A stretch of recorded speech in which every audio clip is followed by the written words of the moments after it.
In June in 2016, I was involved in a four-wheel accident, which I had traumatic brain injuries, and it later caused me to be diagnosed with epilepsy. I'm trying to raise more awareness where people can know more about epilepsy and people can start wearing helmets when they're riding on a four-wheeler or any type of ATV. She got chosen by the National Office of the Epilepsy Foundation to go and present her story, kind of tell the representatives in the Senate about, her accident, the helmets, kind of help raise awareness on some of the things that we feel are important to help raise awareness. So in June of 2016, Kaylee was at a friend's house and they were riding a four-wheeler and she had an accident. She immediately had, she was unconscious, all that good stuff, and she had a brain bleed, so she was hospitalized for a few days, and then coming home from the hospital about 3 days later is when her seizures first started. So from there, it was many trips to the emergency room, trying to figure out for sure exactly what was going on, even to get a doctor to even take us serious that she was having a seizure. It took Kaylee having a seizure at the doctor's office before things actually started going into place. So from there, she had the EEG testings done, MRIs, CTs, you name it, and she's had it done. And she got diagnosed with epilepsy roughly in December of 2016. And from there, it's just been, again, countless trips to the emergency room, medicine increases, medicine changes, the side effects from the medicine. Well, even with the doctor visits and being diagnosed and stuff, but that also came hard on her because it changed her. It changed her personality, her behavior. We went through the whys with her, the depression of what was going on with her. She was different. It was hard on her even every day. What she did know and was doing before, she couldn't no longer do. So due to the diagnosis, even with the head injury after the accident, she was limited on her whole world changed. She couldn't do her sports. She couldn't even play. She couldn't ride a bike. She wasn't allowed to do anything because of the injuries that she suffered, and it also made it worse with the seizures. So you've got a 10, 11-year-old girl that's used to getting outside and playing and being active that was no longer allowed to do that. So with the increases of the medication also made it harder with her to even function because it just pretty much kept her comatized with the medications and stuff that she's on and currently taking. She was under a no physical activity for 2 years. Even swimming, she's not allowed to swim by herself. She couldn't go underwater for a year. It's just been, she loves sports. She used to play soccer. She used to do cross country. Straight A student. And now we're just kind of lucky if she maintains a C average. We're tickled to death. Because she has to push herself harder than, a normal person because of the medication. It's meant to slow her brain and her body as well down. I remember me and my friend, we had just got out of the pool. We were swimming about all day. And I remember she wanted to get on the four-wheeler, and I said, okay, I'll ride with you.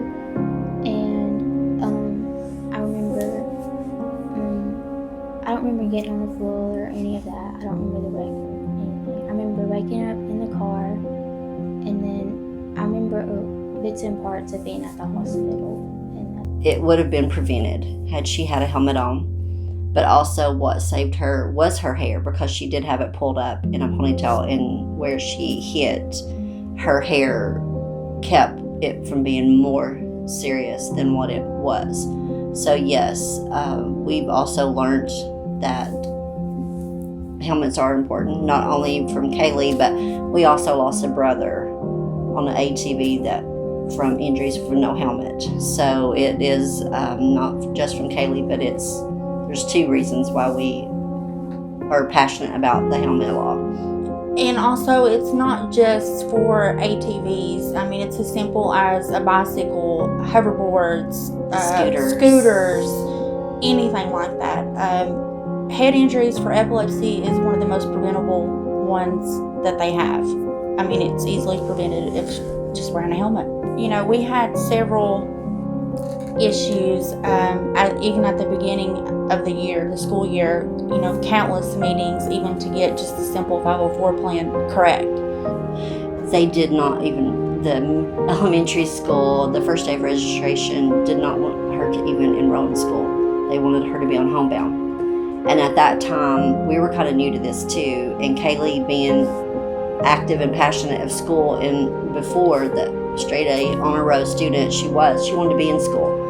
We pushed them to allow her to come to school, which was pretty much at that time, everybody was learning. The school they had to learn about it. They had to learn and train on how to get a safety plan for her, who was going to be the first responder to get to her if and when she did. And she did. We would drop her off sometimes at school, and 10 minutes later I was getting a call to come and get her. So they were not prepared. We didn't know either. So it was a learning process. However, the middle school was a different story because they did not have, they wouldn't really even meet or even discuss a safety plan or anything with her. They just said it was taken care of. But there was times she'd have seizures, and we never got phone calls. There was no nurse or anything to take care of her. So it wasn't safe for her to be there. And there was other students there that had to leave when the nurse left because they couldn't stay because there was no one there in the event of emergency. She's at Winfield Elementary in Scott County. And all of their county schools have a full-time nurse. Each elementary, middle school, high school, they all have their own nurse. They've been great too. They have picked up and just been great. They've even helped support Kaylee. They did Epilepsy Awareness Day for the schools to bring awareness not only for the staff but for the students and stuff too, to know and understand what was going on with Kaylee, and not just Kaylee but others that's there in the county also. By me sending her story, you know, we were in constant contact, and then they had called and asked if it was okay if they shared Kaylee's story that I submitted around to local people for grants and donations for purchase helmets, and of course I said absolutely. And from that, the Epilepsy Foundation of East Tennessee has handed out over 1,800 helmets year to date, based on some of that coming from Kaylee's Story. You know, we moved over a county. We used to be local here in the county, and we moved to Scott County just because I felt like they could provide what we needed, what was missing here in Campbell County, and the fact that there's a full-time nurse there that's available for Kaylee. The overall for this is, you know, after we got through the whys of everything that we've had to go through and everything Kaylee's had to go through, is now we know what we're supposed to be doing, and that is to raise awareness for epilepsy. As simple as wearing a helmet. Kaylee's epilepsy could have been prevented had she had only been wearing a helmet. Kaylee is very unique, and it's been hard on her for not only that, to have to relearn her new life. It's affected her academically. It's she loves sports. Not only that, but it's affected her friendships with her friends because they don't understand, and they don't.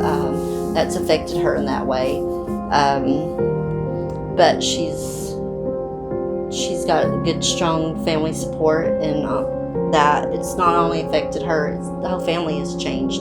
We've had to learn to adjust and how to care for her. Amanda has lost numerous jobs because, she could not have a seizure today, but tomorrow she could have anywhere from 1 to 12.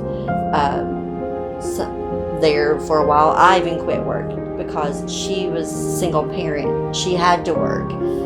So Kaylee stayed with me, and if she went to school and she got called to come leave, I went because she needed to work.